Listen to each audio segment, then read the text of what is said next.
Millions and millions of dollars of prizes up to this point. Players traveling from across the world. One final game to find out who our 100 players are for tomorrow's $1.5 million final. Game 4 coming in, a northwest to southeast bus approach, and already at the top you have people dropping over the water. You're gonna have looks like Junk Junction might be a little busier than usual. I would expect players to stretch Wailing Woods, Risky Reels, Flush and Greasy probably pretty often in a situation like this, especially competitive players. They know that targeting the outside zone is important, but Tyler's, if he's looking to put a record elimination count up this game, going for 11 or more, he's got to jump into the heat, and I think that's exactly the plan. Going to Salty smack dab almost in the center of the map, looking to see if he can pick up a couple early eliminations. Going to hit the treehouse, it looks like. 3 chests possible. No, he flies past, going to the house at the end of the street there. This is my this is actually my exact skin loadout. Number 2 pencil. Like he bypassed a weapon, gets the pump action shotgun and an LMG instead, which is an excellent loadout up close against whoever's in the roof above him. And now it's kind of the time to choose when to engage. Whoever's up there, you better look out. Oh, he's great. He's got minis. He's going to fight this right away. He's going to fight this right away. Tyler's not only took the microphone twice from Zeke, but also promised 11 elims this game. So we'll see if he's a man of his word. Frankie has moved towards that middle treehouse, and I believe the player who landed on Tyler's actually built up and out towards the cyber tower, trying to avoid that engagement. Ashton getting engagement over here at the hotel. Got to hit those shots. 1 left, and he couldn't secure it. Rogue's Double O Flower gets his first elimination. Only 14 HP left. Did he have 200 health already? It looks like he might have. Right. And actually, earlier already this evening, Flower had secured 4 elims in a single game, which it means he's got 1 point and 5 elims minimum for the night. That can put him into Monday, even if he doesn't get another point, Jack. We've seen people make it in with 6 eliminations and 1 point. Tempo and Tilted, which is surprising. Tempo knows that players like Nick Merckx gets the shotgun shot from, looks like down the stairs. It's Crypto from above, actually, pushing in now. Maybe here's the shield. The mini popping, and Tempo's going to try and layer up against these early game materials. Super important. Even though he doesn't have a lot of them, he's got to position them. Like Crypto for the shot there. Tempo, this is like mid-fight harvesting materials, knowing that every piece that he has counts. Yep. Every layer is stopping a shot from that shotgun. Here's Ecstatic over towards Double L's. Ooh. Eliminating Ectic. Another controller player. It's great to see both controller and keyboard and mouse players staying competitive against each other. Putting on a good show here in Tilted Towers. Tempo trying to he's still on the hunt. Still looking for this. And he's not the only one here. It's not a 1v1 anymore. Nope. Lavish and Crypto are here against Tempo. I would expect as soon as an elimination happens on one of these players, the third party is going to push, hearing potentially a shield break, something like that. You're going to see quick, aggressive gameplay from all 3 players here as soon as something starts. So you see Tempo's like looking towards his back, even though there's players near him. He's looking to see if maybe someone from Big Gray is going to begin to shoot down on him or something along those lines. He's got to be wary of that. Nice little loadout here for DT. We'll be able to loot as well this campfire, hunting rifle. Another gold compact SMG, the legendary compact SMG right there. Shoots in the feet. Went out with a bang. Looks like a self-elimination. Hysteria takes out Steph Ryu, who we've watched a number of times over the course of the last few days. But here we go, Tempo. Layering up. He looks like he owns a number of surfaces in the stairwell. Players will take advantage of that. Fourth like party Tempo. Now. Everybody, there's a party going on here, and everybody wants a piece of these elims. These early ones count big time, especially if it's could potentially be a player's first point. Well, there goes half of Double L's. Editing his way in. Tempo sees. I almost expected a shotgun shot trying to snipe an elimination there. Marsh in the feed taking a little boat out. Stick the Jenner getting elimination on Bumboy while these players are still in Tilted. The C4 almost. There it is. Tempo at 5 HP, and the shot from Ryan Rex gets Tempo eliminated. I think Tempo's still got to be proud of his performance tonight, though, especially from earlier on. Sheesh, that's an awkward spot for Godvat as King BO2 just beams him there with that little health. But then, unfortunately for King BO2, you see, I think that was Blind pushing on it, right? Back here, Senrio back in Pleasant Park. Going for the revolver shot, misses, but doesn't even matter. Gets elimination on GS Logan. This is first for the game. Joker Untamed, who we saw earlier during the little player preview there, gets a lucky horseshoe here.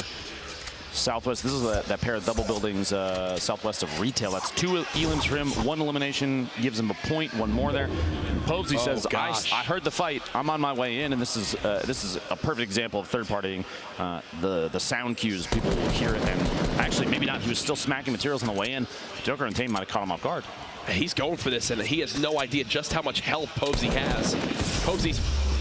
Oh, the third party, the snipe, 162 meter. Wow. I'm assuming that is our furthest elimination of this game so far. And there's a look at it there. Look at just how far away that snipe was. Yes, it was the furthest elimination at 163 meters. My goodness, folks. Now the storm's starting to shrink. Currently, it's an interesting stat. It is 1,600 meters wide right now. And here, Crypto getting lavish.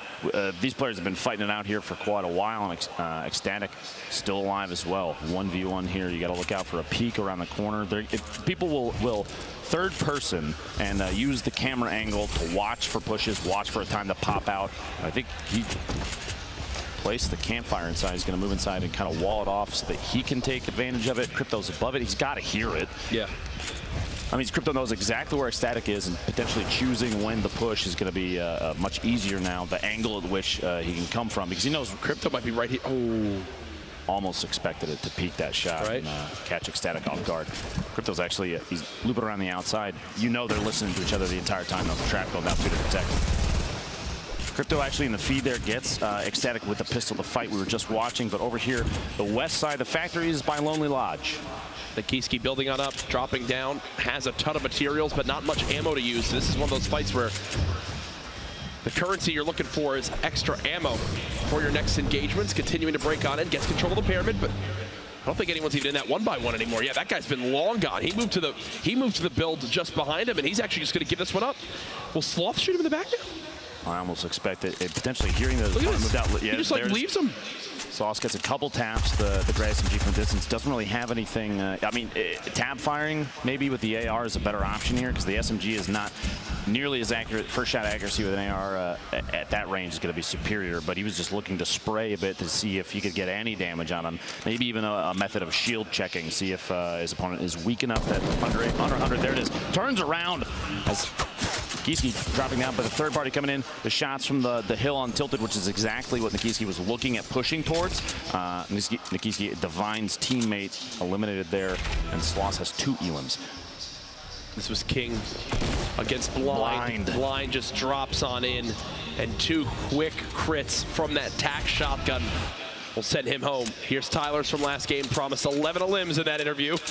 Still at 0, but still, it doesn't matter for him. He had the perfect performance in game 3. 53 players left. The circle's about to close. We're going to see where people are going to have to move next, and it's basically centered in the previous storm. So everybody's about the same distance, equidistant from the outside edge. Nobody has too much pressure, but there is under 2 minutes. You got to start making moves before too long, because you want to get into these circles early. Competitive players, they're going to try and gatekeep, and if you're outside of the circle, oh, fade! Baited. Tyler's goes down, 0 eliminations. Heavy shotgun, man. Heavy shotgun. The highest damage output of any shotgun. That heavy when it hits a crit headshot, and it shows it right there. That was Tyler was running in with 142 HP. Kev is popping the Chug Jug, hands off the keyboard, just hoping it even has time to use it. It's on the far west side too. You see the map there in a top-down view of the area that Kev's getting that the Chug Jug off on. 2 players already engaging each other, and it looks like someone is trying to hunt Kev down. The audio cue from that Chug Jug could be very revealing. Players like General, you see that he's pyramiding on top of his own ramp to block a pyramid attempt from his opponent. Maybe even a trap player. Gets the shotgun shut off. Looks like 80 shield damage, which means he knows his opponent still has some shield left. You didn't hear the audio cue. It's Yo-Yo, keep it up, a player we've seen in previous summer skirmishes. Puts on a good show, but cannot clutch. Gets dropped down. General drops the platform out from underneath him. Yo-Yo falls in and gets shotgunned. He's trying to move quick to drop down. There you go. This was that fight we missed earlier on when Crypto picked up the legendary double barrel shotgun. 1, 2.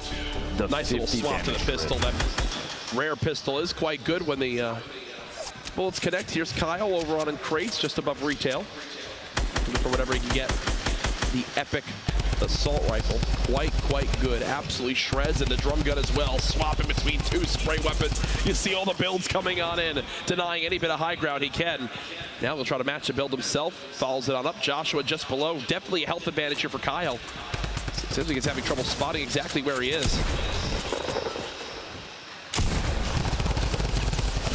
Oh, you hate to see that if you're Kyle. There he goes, Joshua with the elim, his first of the game.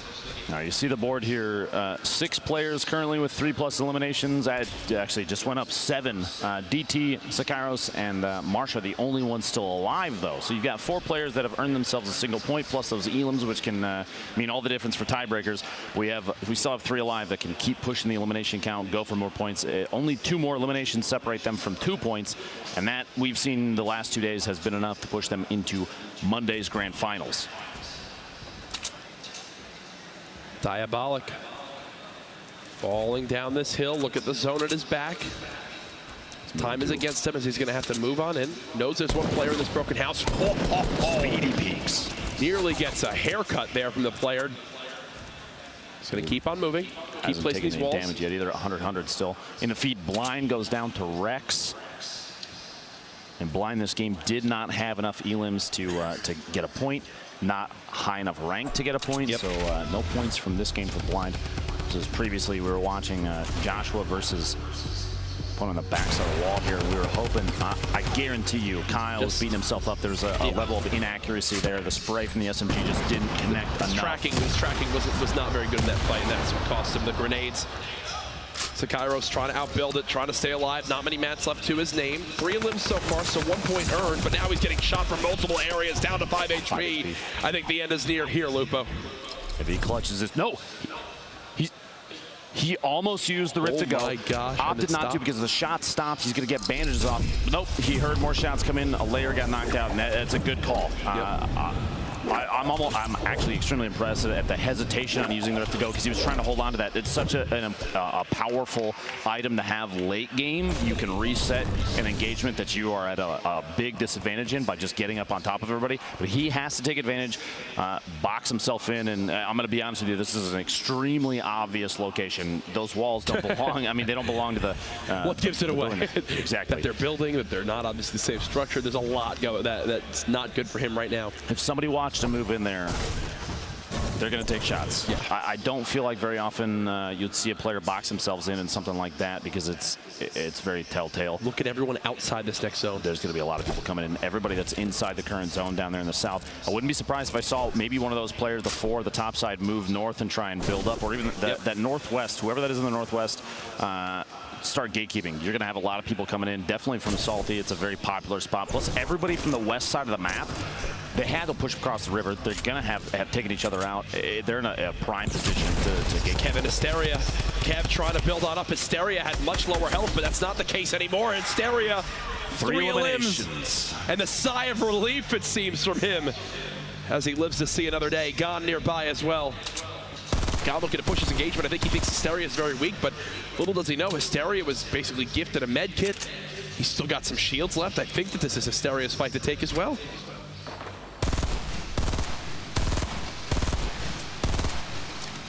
Applying pressure in a situation like this, especially when you have somebody very close to the edge of a mountain. Hysteria can't back out of this easily unless he goes for elevation as well. You see the push now coming from Gone, knowing full well that he's got his opponent in a tougher spot just by applying pressure previously. Those kind of shots to knock down surfaces, that's going to make players that are very aware of when a push is going to come. They're going to stop healing, they're going to put up a wall, and Gone knows that, which means he may have interrupted a heal.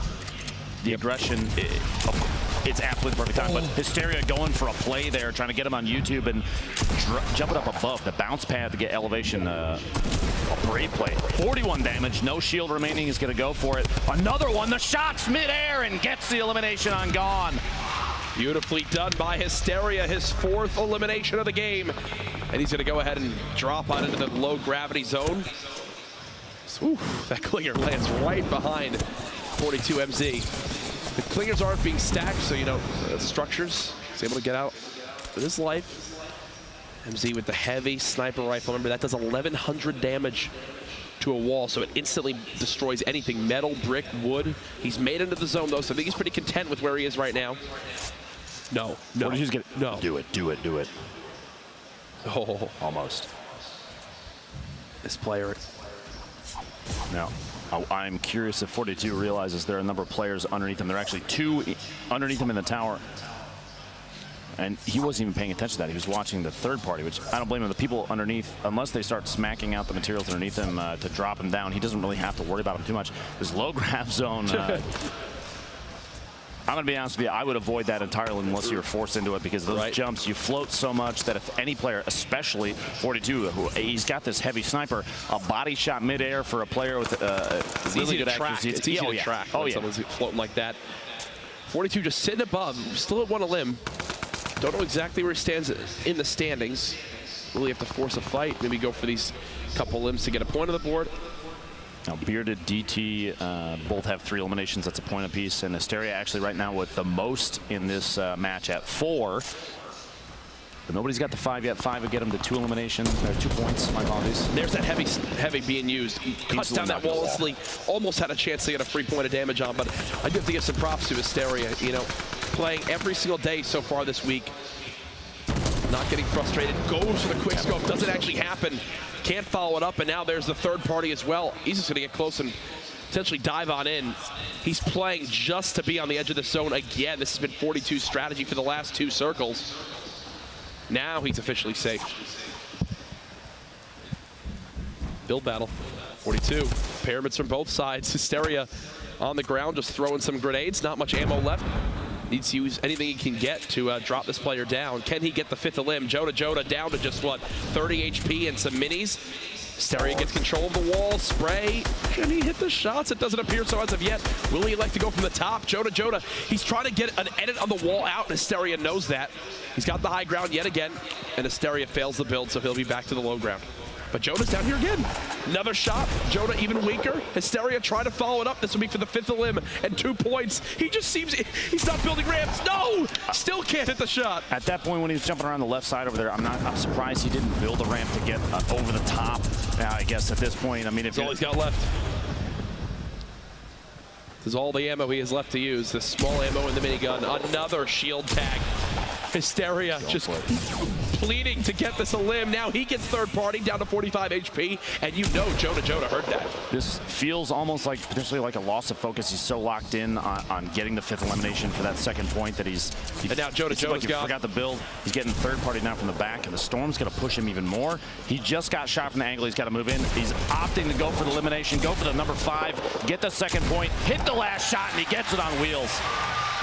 And he's going to be happy with that. In the Storm. That's 2 points. He's going to be happy with that. That's 2 points for Hysteria. We saw him with a 2-point game earlier on. We'll be seeing him tomorrow for sure in Monday's $1.5 million grand final. Colton, who I was going to touch on, had so little to his name. That was before he wound up jumping to that low grab mode. That's how he got his 1 limb of the game.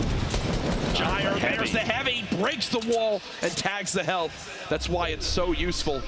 Down to our top 25 players. This is the last game of the night. Again, folks, remember, this entire week we've been going live at 6 p.m. Pacific time. That is not the case tomorrow. Tomorrow's $1.5 million grand finals begins at 11 a.m. PST. Spend your holiday with us here to see who can take home that $225,000 top prize.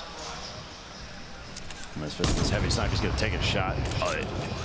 Very close to catching that player in the top of that 1-by-1 off guard. It's funny, he takes a shot, he backs back down the ramp, and the reload on that relatively long. He has an opportunity to take his hands off his keyboard and mouse. The shots there from Frankie, who we saw earlier against Diabolic. The SMG spray.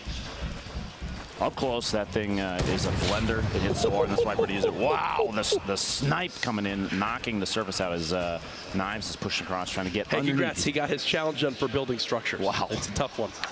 It's tough one for some of these players. His knives building below. Gyre just more than happy to peek with this heavy sniper. Looking to see if he can catch him off guard like the player on the edge of the zone. Nothing as of yet. He's got all the ammo in the world to just chill up here. His loadout is actually absolutely ridiculous. Oh, it's brilliant. He has a ton of materials right now. He has 2 full shields. He's sitting at 190 total HP. And actually, if you see the keybinds, you see their spell Lupo. Did you catch that? No, I didn't. Not even kidding. Roll it back. Check out the clip.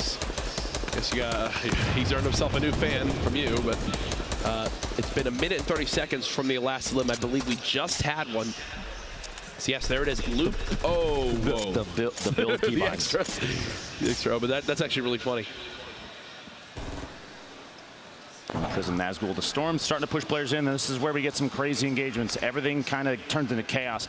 You see a lot of players stacked on top of each other in the middle, but who's left on the outside? That east, south, and southwest sides, those are all, they're all going to have to push in. You see he just needs one more for a point. Nazgul getting young. Prism in the feed. Shotgun shots. Oh, SMG spray right there. He's looking. He's hunting. Jair wants one more shot with that heavy sniper. Fade right on the edge. Just barely safe, but he's going to have to move quite a bit. The next circle is in the southeast side. Only 123 metal left to his name. Nazgul under 50 health. Airco maxed HP right next door, wondering if he's able to push on in and try to force that engagement. Kriz is still in this as well from C9 at 200 health. A strategy we've seen with this heavy sniper, you kind of use it as a battering ram to push through a wall, then follow it up with a shotgun. Look at Sokka has literally 1 health, 1 HP. But how would Jair know? Faye gets the elimination on Rex in the feed, taking the shot, just barely clipping his own floor after the snipe shot. Potentially maybe cost him a little bit of damage there since the shots didn't go in on the wall. Again when we get that replay? He's got to move just a little bit. He's actually not had to move for the last, what, 2 zones? Can't ask for much more if you're Jair. Barely going to have to wiggle this time around, too. Bartnologist super close to his opponent there with 1 HP, Sokka, and we have Fade here basically. Jair got the snipe! He did. He just got the snipe on the big saucy, which will give him a point. That might be the thing that qualifies him for tomorrow. We'll see in the standings after this game. Fade not realize there was somebody right next to him moving in. He died to the zone too. Fade dies to the zone. But he was at 4 eliminations. Yeah. If he had made the choice to try and get a shotgun shot off on that player that was also stuck outside, that could have been a second point for him. But he didn't. He went for the push, and there's so many layers there. Here it is from Jair. Oh my gosh. And look, there's the relief. Knows just how key a third elim for 1 point could be. Jair's lost a good amount of HP. 2 more left, and then players start. Crispy just was lost the storm. 2 more players go down, and then everybody that's left gets at least 1 elimination just based, or sorry, 1 point based on rank alone. Jair going to layer up on top of himself. Now's the time. You just kind of hang out inside. Only 30 HP left, so he can't take too much storm damage. The storm doesn't affect shields. Players, these guys, they're so on top of that he knows he's got to start moving early. He knows he can't spend too much time in the storm. He can't move too early, though. You're going to take some ticks from that. Like these catacombs of buildings inside here. All the players that they put down just to secure every movement they can. There's so many angles to C4, and his builds might not be enough to save him from something like this. We'll see here in a second. He's going to try and start making moves. 2 more players need to go down, and then Jair gets a second point here, which would put him in potentially on Monday. He knows this too. He actually, I thought he got pulled into the rift to go too. We swap perspectives to Bartnologist. Lands, there's multiple players both above and below him. The footsteps are every direction. And another rift to go was just used. Fake Jesus eliminates 1. Airco, and that a limb. Jair gets a limb at 11th place, so he doesn't earn the extra point. That gives everybody that's still alive a single point, though. Bartnologist just watched somebody drop down. I'm surprised he didn't peek over the corner and try and go for a shot. That shotgun. But he's waiting inside, secures himself inside a little base. Airco, Vape Jesus getting multiple eliminations to feed. Kriz takes Airco out. Ponzi all eliminated.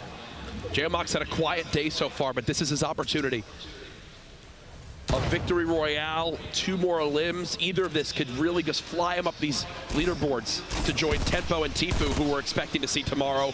Bartnologist with his second elim of the game. 5 players left. It all comes down to this for some of these players. The launch pad to re-secure the high ground.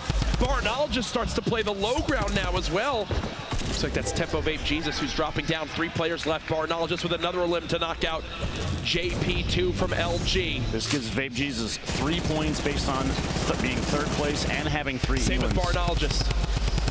Excellent games for both of them. Bartnologist gets the drop in and the trap for the elim. The last 1v1. That trap might come in big depending on the angle. Oh! Goes up. Jamak dodges it. Trying to peek up over the top. This corner right here could be it. He's got to watch this trap on the other side of the wall. Drops on down. The quick tag. Shotgun in hand. Gets him around the corner. Jamak with the victory. You were literally just saying a quiet day up until right now. He needed that right there. Yeah. He needed that right there, and he knows that. The sigh of relief. He knows. That might have been all the difference. Dodges the trap twice and gets the final limb for the victory royale. Down to the wire. I have to ask something from this crowd. For all the action we've seen, for all our competitors up to this point, can we give a round of applause for everyone this week? Absolutely. People traveling from across the world in hopes of qualifying for tomorrow's $1.5 million grand final. We will know soon. Everyone who's qualified tonight will have our full look at all the participants. Again, that is 11 a.m. Pacific tomorrow. But Lupo, a great night 3. For me, the best night of the qualifiers so far. Watching tonight was just another reminder why you and I are behind the desk for this stuff, man, and not out there against these players. We saw some crazy games. Tyler's putting up 10 eliminations, and also Zeke's Mike that game. Tfue put on an excellent show as well. Yes. Everybody just... FaZe had a great night tonight. They did. Tfue, Tenpo, and their Jamok as well. They won 3 of the games, didn't they? They did. And there's a reason that these guys are on the teams they have. And a number of these big organizations, World's Best Gaming, Trouble Boys, FaZe, Cloud9, every team that's come here, there's a reason. You can tell why they're here, and I love to see it. Well, we've got replays to look at before we get to our final standings. First comes from a player from C9. It's Hysteria. This was him in his battle versus Kev. The great pump body shot and the follow-up with the spray. He had such a health disadvantage from, he was down basically 100 HP in that fight, able to clean it up. Then the bounce pad on a gun, and look at this. To follow it on up, it's a little bit awkward, doesn't panic. It's a couple tags right here. I believe the clip on that shot is kind of what determined. That's what gave him the confidence to go for that. Now's the time to push, to bounce up in the air. We haven't seen very many players go for a bounce pad play like that, and it's nice to see a player like Hysteria. And you know, this entire game had to feel redeeming for him, because this is not the first or even the second qualifier that he played in. He had to play through multiple days to even get here, and finally establishing, saying, you know what, I was overthinking the previous days. Now it's the time to make a play. 5 elims for him on the day, right there, the last second, 5 HP, and gets that one. That's 2 points. 2 points. Previous points from the rounds before means we'll see him on Monday. Exactly. Simple as that. Also, don't worry, we're calculating our final standings. We've got things on the way. Everyone stay tuned. We're going to have a live reveal, too, to the players that were here for exactly how it'll all break on out. But the nerves these players must be feeling right now. Wondering, did I make it in? Who will be the one that's one spot out? Who's going to be that unlucky egg there in the 34th spot? We've got more from Jair actually here. We saw him with that heavy sniper, stayed above that build for about 3 storm zones in a row. His patience paid off. Bang. Ooh. Snipe on Big Saucy. It's funny, previously in that match, Big Saucy was the one on top, that kind of plateau to the south of Retail Row, who hit the snipe shot. Joker Unleashed just before that, and it wasn't a snipe opportunity for him. That up-close shotgun play ended up costing him. Oh, you ready? No, I'm just nervous. They're still calculating. We're going to get to it. Don't worry, it's here, But again, this was the final night of qualifiers. We still have tomorrow to look forward to. We have a JMOC package as well to take a look at from his victory royale. Wasn't a high elim game, but you know what? When it counted most, he got, I believe, his second elim of that one. It was just enough, and the 3 points for the victory royale. You talk about all the different win conditions. That was an example of it right there. And that trap, if that hits him, that's 150. He only has 120 health. He dies there. Dodges it, doesn't pop back into it, and in the end, here's the final reaction. Knows how key that is. That's a career-changing moment for him.